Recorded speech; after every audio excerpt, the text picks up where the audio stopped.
Zanele was the kind of woman who believed in love. She ran a small but growing fashion business in Dodoma, designing bold, beautiful outfits for women who wanted to stand out. She had dreams of growing her brand, of building a future, and yes, of one day getting married. So when Musa came into her life, charming, confident, full of big ideas, she thought maybe, just maybe, this was the man she had been waiting for. Musa talked like a man with vision. He said he wanted to open a luxury events business, something different, something powerful. He told her she was the only one who understood his dream, and he made her believe they were building it together, not just the business but a life. He told her he wanted to marry her soon, and even joked about how beautiful she would look in white. It wasn't just words. They spent nights talking about baby names, weekend scouting locations, and sharing everything from meals to money. Bit by bit, Zanele started trusting him with more, including a large chunk of her savings. But what she didn't know was that Musa wasn't just planning a business. He was planning a wedding with another woman. While he was whispering promises to Zanele, he was making vows elsewhere. She had no idea. She loved him honestly, gave him her heart without holding back, and believed every word he said. Because when you love someone, you don't expect lies. You don't expect betrayal. She was building a future with him. He was just using her to build his own. Musa had a way with words. He always made things sound exciting, full of promise. "We'll build something big," he told Zanele one night, holding her hand like he meant every word. "A luxury event space, weddings, parties, corporate stuff. You and me, babe. Business partners and life partners." Zanele believed him. Why wouldn't she? She loved him and she thought he loved her too. They talked about the business like it was already real. He showed her sketches, venue ideas, and even spreadsheets with future profits. He was so convincing, confident, passionate, and always saying, "It's our future, babe." So when he said they needed to act fast before someone else bought the land, Zanele didn't hesitate. She dipped into her savings, added her business earnings, and bought the property. She put it under her name, something he insisted on, calling it a gift of trust. Then she let him take care of the rest. Bookings, vendors, schedules, all that was his area, he said. She focused on her fashion work, thinking they were building together side by side. But slowly something started to feel off. Musa became harder to reach. He made excuses. He said he was too busy meeting clients or sorting out last-minute details. Still, she pushed aside her doubts. Love needs trust, right? What she didn't see was how Musa was using her trust like a tool. He wasn't building their dream. He was building his own game behind her back. All the bookings, the vendors, the planning. He was handling everything because he didn't want her to see the truth. And the truth was brutal. She had paid for everything, but she wasn't part of it. Zanele had no idea that the business she thought was theirs, the space she believed in, was being used for a wedding. Not their wedding, someone else's. And worst of all, she was the one who paid for it. Every brick, every flower, every chair. She didn't just lose money. She lost trust. She lost the future she thought they were building together. At first, Zanele thought something had happened to him. Musa had always been in touch, texting her good morning, calling her at night, even sending voice notes just to say he missed her. But suddenly it all stopped. No messages. No calls. Nothing. She waited a day, then two. A week passed. She called him again and again, but his phone was off. She even called his friends, his family, but everyone said the same thing. "We haven't seen him. We don't know what's going on." Some didn't even pick up. Others gave short, awkward answers. Her heart began to sink. It was supposed to be their engagement month. They had talked about it so many times, how he would propose, how they'd keep it private before going public. Zanele had even started picking dress ideas, just small sketches, nothing serious. She was excited, nervous, in love, but now all she had was silence. Weeks passed and reality began to hit. He had ghosted her. Not just disappeared. He had erased himself from her life like she meant nothing. She cried in private, still checking her phone every few minutes, still hoping for a message, some explanation, anything. But it never came. Then one night, while working late on a fashion order, her phone buzzed. It was a message from a florist. The name didn't ring a bell, but the words hit her like a punch. "Hi Musa. Just confirming the final flower arrangement for the wedding this weekend." Zanele stared at the screen, frozen. Wedding. What wedding? She read it again and again, hoping it was a mistake. Maybe they sent it to the wrong number. Maybe they meant something else. But deep down she already knew. Her hands were shaking. She replied, pretending to be Musa, asking for more details. The florist responded quickly, time, date, color scheme, everything. It was real. It was happening. And it wasn't her he was marrying. In that moment, something in Zanele broke. The man she had trusted with her heart, her dreams, her money, had not just disappeared. Zanele thought the worst had already happened. She thought the silence, the lies, and the florist's message were the final blows. But life had one more heartbreak waiting, the kind that didn't just hurt, it crushed her completely. It happened on a random afternoon. She was scrolling through her messages when a number she didn't recognize popped up. No message, just a photo. At first, she didn't understand what she was looking at, a wedding invite. Elegant, gold print, soft pink roses in the background. But then she saw the name, Musa and Aisha. Her stomach turned. It was real. It was him. He was really going through with it. Marrying someone else. But the real punch came when her eyes moved to the bottom of the invite. The venue address. It looked familiar, painfully familiar. She read it again. Then again. Her breath caught in her chest. It was her venue. The event space she had paid for. The one she had bought with her own savings, trusting Musa's big dreams. The same property he convinced her to invest in. He was getting married under her roof. Her hands went cold. She couldn't even cry, not yet. It was too much, too fast. All the pieces clicked together. The sudden silence. The hidden bookings. Why he didn't want her involved. He had planned it all. He used her love, her money, and her property, and now he was celebrating his betrayal right there, surrounded by flowers she didn't pick, music she didn't choose, and guests she didn't know. Zanele sat there in shock, the phone still glowing in her hand. Her heart felt like it had been stolen, stomped on, and returned in pieces. She had given him everything, her trust, her heart, her future, and he turned it into a wedding stage for someone else. And the worst part? No one even thought to hide it. Not Musa. Not the bride. Not the guests. To them, it was just a wedding. But to Zanele, it was the final knife to the heart. Zanele didn't scream. She didn't cry. She didn't even call Musa. The pain was deep, but something colder had taken over. A calm, dangerous silence. The kind that comes when a heart is broken so badly, there's nothing left to break. She sat alone in her apartment, staring at the wedding invite. Her hands weren't shaking anymore. Her mind was clear now. If this was how he wanted to play, then he clearly didn't know the woman he betrayed. She opened her laptop and signed into the property management system. The venue, her venue, was still listed under her name. She had never changed that. It was legally hers. She looked at the control panel, power, water, security access, bookings. All just a few clicks away. No screaming. No chaos. Just one calm breath. And she clicked. Power.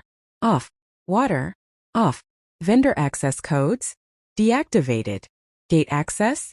Locked down. In a matter of seconds, the dream wedding Musa plan became a disaster waiting to happen. But Zanele wasn't finished. She sent quiet notices to the local authorities, flagging unauthorized use of private property. She gathered receipts, ownership documents, and copies of every transfer she'd made to Musa. Then she called her lawyer. She didn't post anything online. She didn't tell her friends. She waited in silence like a storm waiting on the edge of the sky. People expected her to fall apart, to beg, to fight for answers. But she had already cried all her tears. Now she was thinking smart, thinking sharp. This wasn't about revenge. It was about reclaiming her dignity, her power, her voice. Zanele wasn't going to show up to the wedding with drama. She was going to show up with facts, with the law, and with every bit of proof that the man trying to marry someone else on her property had built his fairy tale on lies. And when the day came, it wouldn't be her heart breaking. It would be his world falling apart. The sun was shining, the flowers were fresh, and guests were arriving dressed in their best. It was supposed to be a perfect wedding day. The bride stepped out of the car in a white lace gown, glowing with excitement. She smiled, fixed her veil, and walked toward the venue, ready to say, "I do." But something was wrong. The gates were locked. Vendors stood outside looking confused, holding trays of food and decorations. The sound crew was arguing with security. Guests were fanning themselves in the heat, whispering, checking their phones. Nothing was moving. No music. No lights. No one from the venue staff in sight. Then the flashing lights came. 2 police vehicles pulled up, slow and serious. Officers stepped out and began asking questions. And standing quietly to the side, calm and collected in all black, was Zanele. She didn't raise her voice. She didn't even look at Musa or his bride. She handed over her documents to the officers. Deed papers, payment records, legal proof.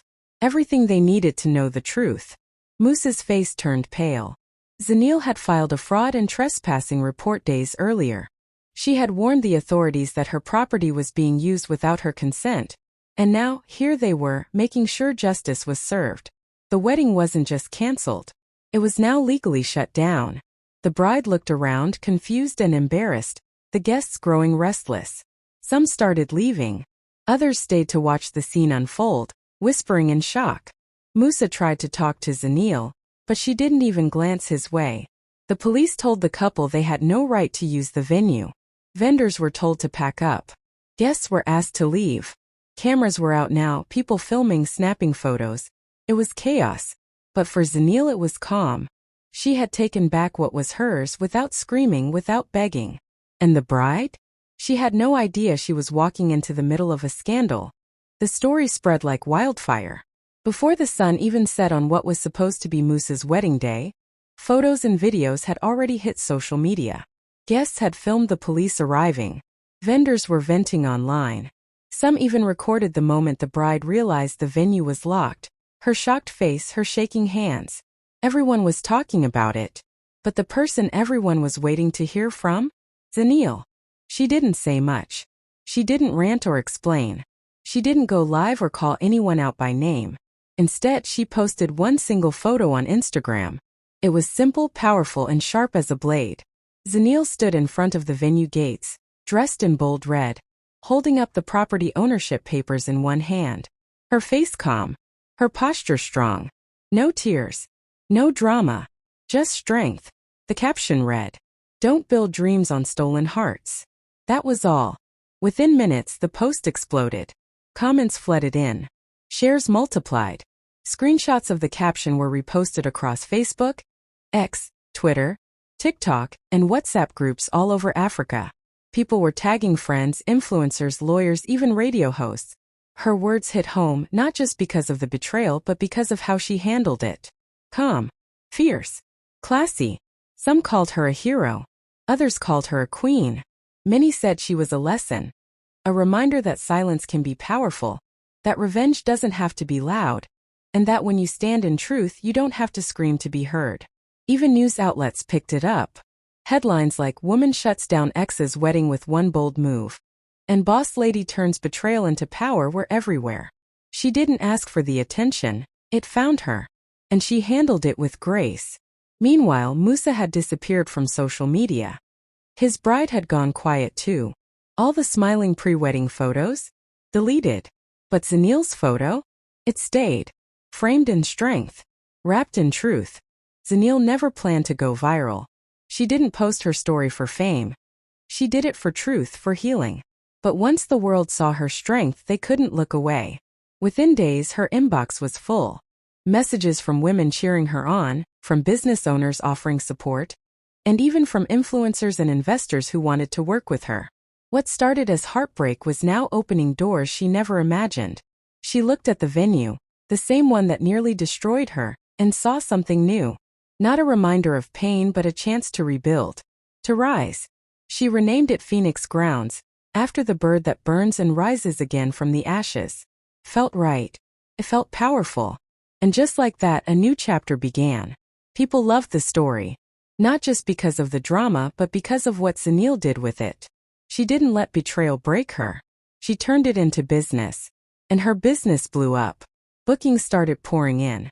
Brides wanted to get married where Zanele had taken her power back. Event planners loved the story. Influencers asked to shoot content there. Brands reached out for partnerships. Her phone didn't stop ringing. She had to hire a full team just to manage the requests. In just a few months, Phoenix Grounds became one of the most talked about event spaces in the country. Zanele didn't just fix the damage. She built something bigger, stronger. Her venue became a symbol, not just of beauty, but of survival, strength, and starting over.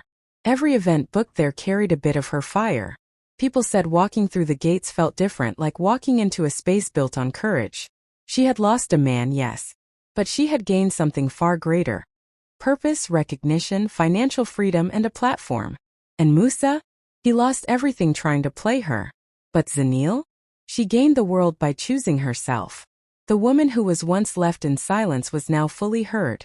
Not with words, but with every new booking, every partnership. Musa never saw it coming. One moment he was planning a flashy wedding and enjoying the attention. The next everything crashed hard and fast. After the wedding disaster made headlines, his boss called him in. The company didn't want to be linked to the scandal. He was fired on the spot. No second chances. Just like that, his steady paycheck was gone. Then came the vendors. Florists, photographers, caterers, all the people he had booked without permission or proper contracts. They were angry. Some had traveled from other cities. Others had turned down real clients for this fake fairy tale. And now? They were suing. One after the other, legal letters started showing up. He had no money to pay. No one to protect him. But the final blow came from the one person he thought would stay, the bride. She was humiliated. Her wedding was ruined in front of family, friends, and the whole internet. Once she found out the truth, that the venue was never his, that Zanele had paid for it all, she left him without a word. Blocked his number. Moved on. He was left completely alone. Musa had no home of his own. No job. No partner. With nowhere else to go, he ended up crashing in his cousin's tiny back room. No space, no privacy, just him and the weight of his mistakes. Days turned into weeks. He stayed inside, barely spoke, barely slept. But he couldn't stop watching. He opened his phone and scrolled endlessly through Zanele's posts. Her business was thriving. She was glowing in interviews, cutting ribbons at events, standing beside powerful people. Every photo felt like a reminder of what he threw away. She wasn't just surviving, she was shining. Sometimes he typed out long messages to her. Apologies. Excuses. Regrets. But he never hit send. What could he say? That he was sorry? That he missed her? She had already answered with every new success, every headline, every booking at Phoenix grounds. Musa didn't just lose a wedding. Zanele saw the messages. The late night, "I'm sorry" texts from Musa. The long paragraphs. The short ones that just said, "Please." But she never opened them. She didn't block him, she didn't need to. His words held no power anymore.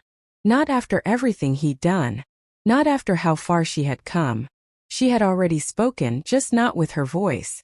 Every time a new couple booked Phoenix grounds, she answered. Every time she handed the keys to a glowing bride, she answered. Every award she accepted, every feature in a magazine, every smile she wore in a photo, it was all an answer. She had built something powerful out of pain.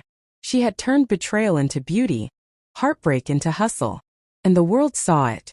People respected her not just because of what happened, but because of how she moved forward with grace, with fire, with focus. Musa's name faded, but Zanele's name grew. She didn't waste her time on revenge. She didn't fight for attention. She simply rose day by day, move by move. And as she walked through her venue, greeting clients, solving problems, laughing with her staff, she knew one thing for sure. She had won. But more than that, she had healed. The final chapter didn't need drama. It didn't need shouting or clapbacks. It just needed silence and success. Because when a woman chooses herself, builds herself, and believes in herself, no words are louder than her peace. Zanele didn't just move on. She became untouchable.